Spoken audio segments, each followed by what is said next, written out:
पुष्कर का महात्म्य, अगस्त्य आश्रम तथा महर्षि अगस्त्य के प्रभाव का वर्णन।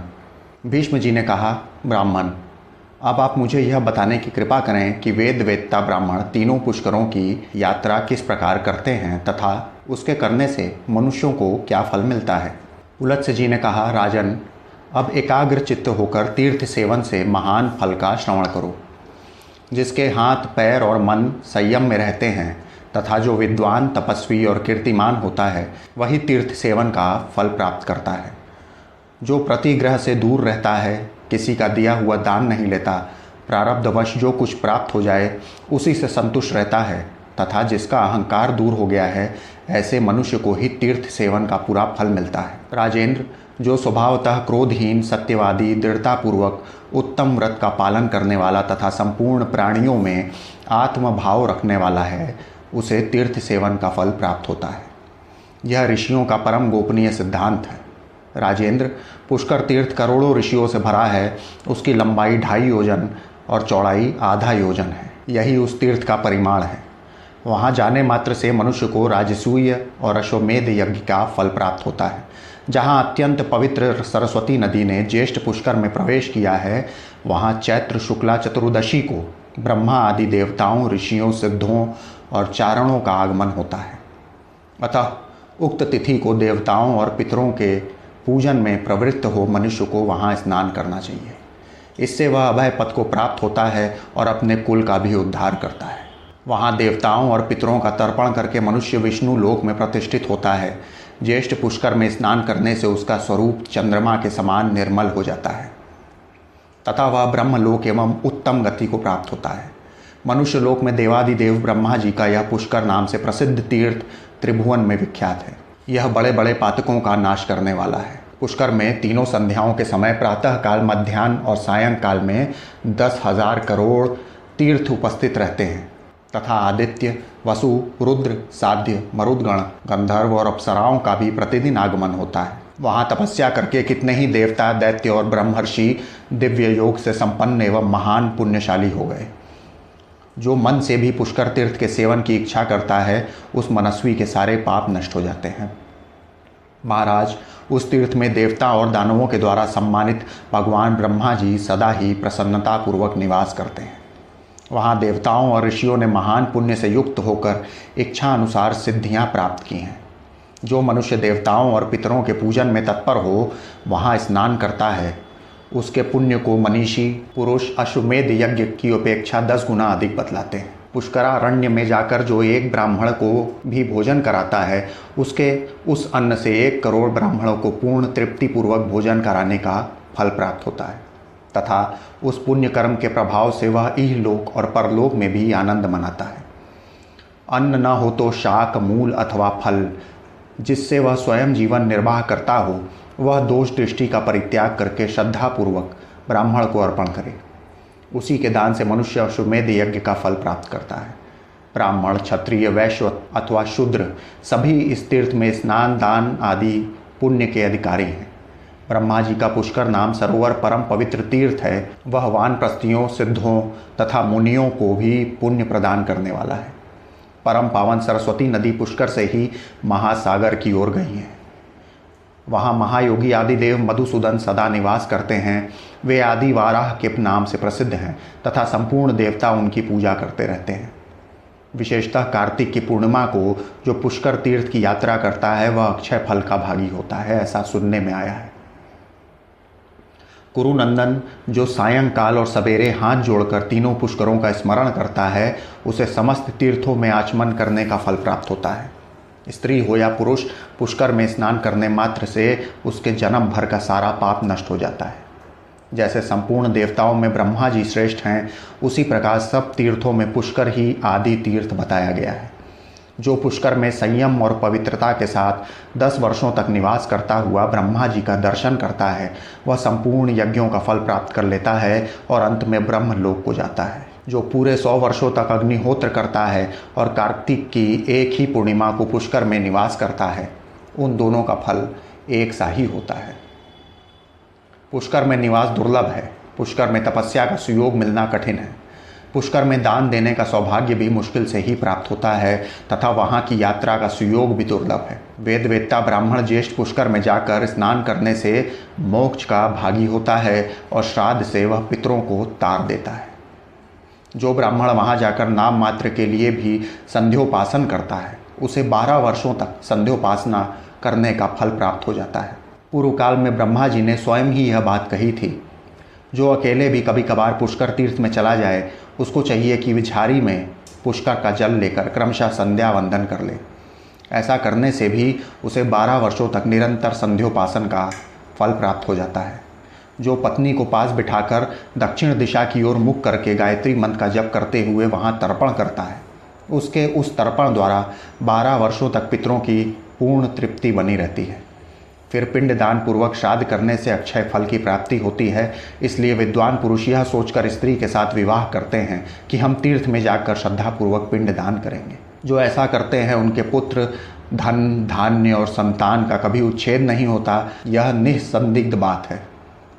राजन, अब मैं तुमसे इस तीर्थ के आश्रमों का वर्णन करता हूँ, एकाग्र चित्त हो सुनो। महर्षि अगस्त्य ने इस तीर्थ में अपना आश्रम बनाया है जो देवताओं के आश्रम की समानता करता है। पूर्व काल में यहाँ सप्तऋषियों का भी आश्रम था। ब्रह्मर्षियों और मनुओं ने भी यहाँ आश्रम बनाया है। यज्ञ पर्वत के किनारे यहाँ नागों की रमणीय पुरी भी है। महाराज, मैं महामना अगस्त्य जी के प्रभाव का संक्षेप से वर्णन करता हूँ, ध्यान देकर सुनो। पहले की बात है, सतयुग में कालकेय नाम से प्रसिद्ध दानव रहते थे। उनका स्वभाव अत्यंत कठोर था तथा वे युद्ध के लिए सदा उन्मत्त रहते थे। एक समय वे सभी दानव नाना प्रकार के अस्त्रों शस्त्रों से सुसज्जित हो वृत्तासुर को बीच में करके इंद्र आदि देवताओं पर चारों ओर से चढ़ गए। तब देवता लोग इंद्र को आगे करके ब्रह्मा जी के पास गए। उन्हें हाथ जोड़कर खड़े देख ब्रह्मा जी ने कहा, देवताओं, तुम लोग जो कार्य करना चाहते हो वह सब मुझे मालूम है। मैं ऐसा उपाय बताऊंगा जिससे तुम वृत्तासुर का वध कर सकोगे। दधीची नाम के एक महर्षि हैं, उनकी बुद्धि बड़ी ही उदार है। तुम सब लोग एक साथ जाकर उनसे वर मांगो। वे धर्मात्मा हैं, अतः प्रसन्नचित्त होकर तुम्हारी मांग पूरी करेंगे। तुम उनसे यही कहना कि आप त्रिभुवन का हित करने के लिए अपनी हड्डियां हमें प्रदान करें। निश्चय ही वे अपना शरीर त्याग कर तुम्हें हड्डियां अर्पण कर देंगे। उनकी हड्डियों से तुम लोग अत्यंत भयंकर एवं सुदृढ़ वज्र तैयार करो जो दिव्य शक्ति से संपन्न उत्तम अस्त्र होगा। उससे बिजली के समान गड़गड़ाहट पैदा होगी और वो महान से महान शत्रु का विनाश करने वाला होगा। उसी वज्र से इंद्र वृत्तासुर का वध करेंगे। पुलत्स्य जी कहते हैं, ब्रह्मा जी के ऐसा कहने पर समस्त देवता उनकी आज्ञा लेकर इंद्र को आगे करके दधीची के आश्रम पर गए।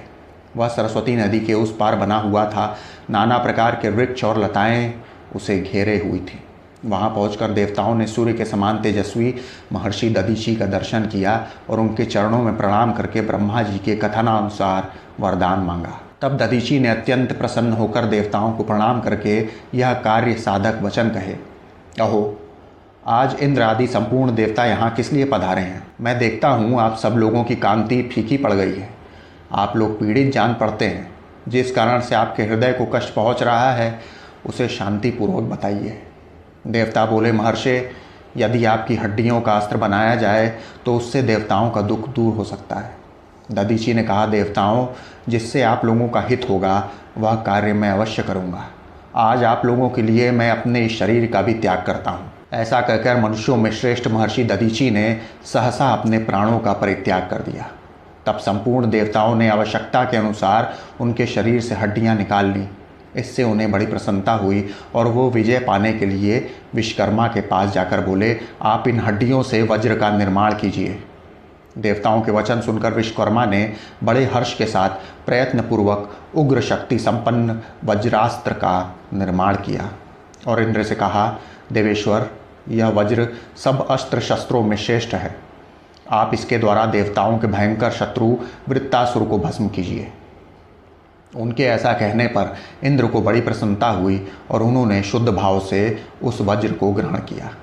तदनंतर इंद्र देवताओं से सुरक्षित हो वज्र हाथ में लिए वृत्तासुर का सामना करने के लिए गए, जो पृथ्वी और आकाश को घेर कर खड़ा था। कालकेय नाम के विशालकाय दानव हाथ में शस्त्र उठाए चारों ओर से उसकी रक्षा कर रहे थे। फिर तो दानवों के साथ देवताओं का भयंकर युद्ध आरंभ हुआ। 2 घड़ी तक तो ऐसी मार काट हुई जो संपूर्ण लोक को महान भय में डालने वाली थी। वीरों की भुजाओं से चली हुई तलवारें जब शत्रु के शरीर पर पड़ती थी तब बड़े जोर का शब्द होता था। आकाश से पृथ्वी पर गिरते हुए मस्तक ताड़ के फलों के समान जान पड़ते थे। उनसे वहाँ की सारी भूमि पटी हुई दिखाई देती थी। उस समय सोने के कवच पहने हुए कालकेय दानव दावानल से जलते हुए वृक्षों के समान प्रतीत होते थे। वे हाथों में परिध लेकर देवताओं पर टूट पड़े। उन्होंने एक साथ मिलकर बड़े वेग से धावा किया था। यद्यपि देवता भी एक साथ संगठित होकर ही युद्ध कर रहे थे तो भी वो उन दानवों के वेग को न सह सके। उनके पैर उखड़ गए। वे भयभीत होकर भाग खड़े हुए। देवताओं को डर कर भागते और वृत्तासुर को प्रबल होते देखकर 1000 आंखों वाले इंद्र को बड़ी घबराहट हुई। इंद्र की ऐसी अवस्था देख सनातन भगवान श्री विष्णु ने उनके भीतर अपने तेज का संचार करके उनके बल को बढ़ाया। इंद्र को श्री विष्णु के तेज से परिपूर्ण देख देवताओं तथा निर्मल अंतःकरण वाले ब्रह्मर्षियों ने भी उनमें अपने अपने तेज का संचार किया। इस प्रकार भगवान श्री विष्णु देवता तथा महाभाग महर्षियों के तेज से वृद्धि को प्राप्त होकर इंद्र अत्यंत बलवान हो गए। देवराज इंद्र को सबल जान वृत्तासुर ने बड़े जोर से सिंहनाद किया। उसकी विकट गर्जना से पृथ्वी, दिशाएं, अंतरिक्ष, द्यूलोक और आकाश में सभी कांप उठे। वह भयंकर सिंहनाद सुनकर इंद्र को बड़ा संताप हुआ। उनके हृदय में भय समा गया और उन्होंने बड़ी उतावली के साथ अपना महान वज्रास्त्र उसके ऊपर छोड़ दिया। इंद्र के वज्र का आघात पाकर वह महान असुर निष्प्राण होकर पृथ्वी पर गिर पड़ा। तत्पश्चात संपूर्ण देवता तुरंत आगे बढ़कर वृत्तासुर के वध से संतप्त हुए शेष दैत्यों को मारने लगे। देवताओं की मार पड़ने पर वे महान असुर भय से पीड़ित हो वायु के समान वेग से भागकर अगाध समुद्र में जा छिपे। वहाँ एकत्रित होकर सबके सब तीनों लोकों का नाश करने के लिए आपस में सलाह करने लगे। उनमें जो विचारक थे उन्होंने नाना प्रकार के उपाय बतलाए, तरह तरह की युक्तियां सुझाईं। अंततोगत्वा यह निश्चित हुआ कि तपस्या से ही संपूर्ण लोक टिके हुए हैं, इसलिए उसी का क्षय करने के लिए शीघ्रता की जाए। पृथ्वी पर जो कोई भी तपस्वी, धर्मज्ञ और विद्वान हो उनका तुरंत वध कर दिया जाए। उनके नष्ट हो जाने पर संपूर्ण जगत का स्वयं ही नाश हो जाएगा। उन सबकी बुद्धि मारी गई थी, इसलिए वे उपर्युक्त प्रकार से संसार के विनाश का निश्चय करके वे बड़े प्रसन्न हुए। समुद्र रूप दुर्ग का आश्रय लेकर उन्होंने त्रिभुवन का विनाश आरंभ किया। वे रात में कुपित होकर निकलते और पवित्र आश्रमों तथा मंदिरों में जो भी मुनि मिलते उन्हें पकड़कर खा जाते थे। उन दुरात्माओं ने वशिष्ठ के आश्रम में जाकर 8008 ब्राह्मणों का भक्षण कर लिया तथा उस वन में और भी जितने तपस्वी थे उन्हें भी मौत के घाट उतार दिया। महर्षि च्यवन के पवित्र आश्रम पर जहाँ बहुत से द्विज निवास करते थे जाकर उन्होंने फल मूल का आहार करने वाले 100 मुनियों को अपना ग्रास बना लिया। इस प्रकार रात में वे मुनियों का संहार करते और दिन में समुद्र के भीतर जा घुसते थे। भरद्वाज के आश्रम पर जाकर उन दानवों ने वायु और जल पीकर संयम नियम के साथ रहने वाले 20 ब्रह्मचारियों की हत्या कर डाली। इस तरह बहुत दिनों तक उन्होंने मुनियों का भक्षण जारी रखा, किंतु मनुष्यों को इन हत्यारों का पता नहीं चला। उस समय कालकेयों के भय से पीड़ित होकर सारा जगत धर्म कर्म की ओर से निरुत्साह हो गया। स्वाध्याय बंद हो गया, यज्ञ और उत्सव समाप्त हो गए। मनुष्यों की संख्या दिनों दिन क्षीण होने लगी।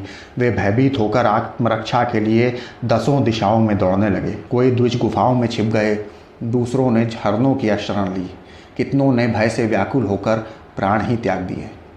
इस प्रकार यज्ञ और उत्सवों से रहित होकर सारा जगत नष्ट होने लगा। तब इंद्र सहित संपूर्ण देवता व्यथित होकर भगवान श्री नारायण की शरण में गए और इस प्रकार स्तुति करने लगे।